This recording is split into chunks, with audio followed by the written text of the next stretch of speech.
Et si ton emploi te servait de tremplin pour ta destinée? J'aimerais quand même remettre les pendules à l'heure sur quelque chose. Beaucoup d'entre nous, on parle d'entrepreneuriat, de lancer son business, etc. Moi, le premier. Mais j'aimerais quand même préciser quelque chose.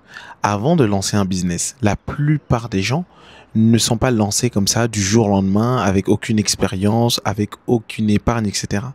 C'est important de pouvoir aussi apprendre à valoriser ce que Dieu te donne actuellement. Beaucoup veulent quitter leur entreprise pour lancer leur propre business. Mais j'aimerais quand même préciser que lorsque tu es dans une entreprise, tu as déjà un avantage, le fait d'acquérir de l'expérience.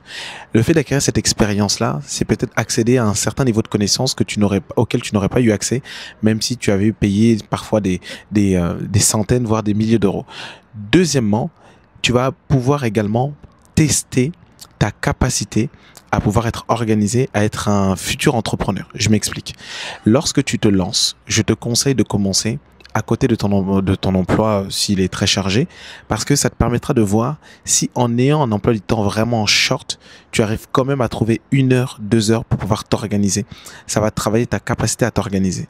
Troisièmement, le fait que tu sois dans un emploi peut te donner une certaine stabilité financière. Évidemment, je ne parle pas ici des montants. Évidemment, quand on entreprend, c'est aussi pour pouvoir essayer d'avoir plus de capacité financière. Mais la réalité, c'est qu'on a une certaine stabilité quand on est salarié, notamment en CDI. Donc, pour toutes les personnes qui se disent, moi, je vais lancer mon business, le salarié, j'en veux plus. Avant de claquer rapidement ton CDI, pose-toi la question. Est-ce que là où tu es déjà une opportunité pour les personnes auprès de qui tu travailles? Deuxièmement, avant de te lancer, peut-être brutalement, pose-toi la question.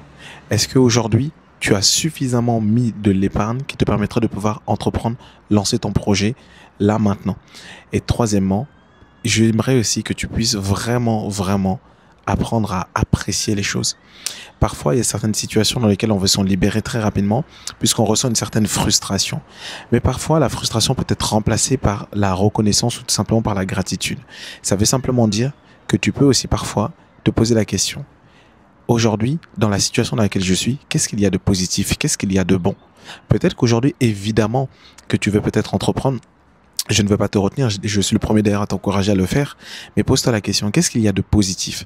Et parfois, beaucoup veulent quitter une situation tout simplement parce qu'on n'arrive plus à voir et à valoriser les choses positives dans lesquelles on est. Et c'est comme ça que parfois certaines personnes dans une relation, lorsqu'elles n'apprécient plus les choses positives, veulent peut-être en mettre fin, alors qu'en réalité, si tu apprends ne fût-ce qu'à apprécier les choses positives, les choses peuvent être autrement. Je voulais simplement mettre les pendules à l'heure sur cet aspect-là. En tout cas, lance ton business, mais prépare-toi et apprends à valoriser l'emploi dans lequel tu es actuellement, parce que ça peut être un tremplin pour ta destinée.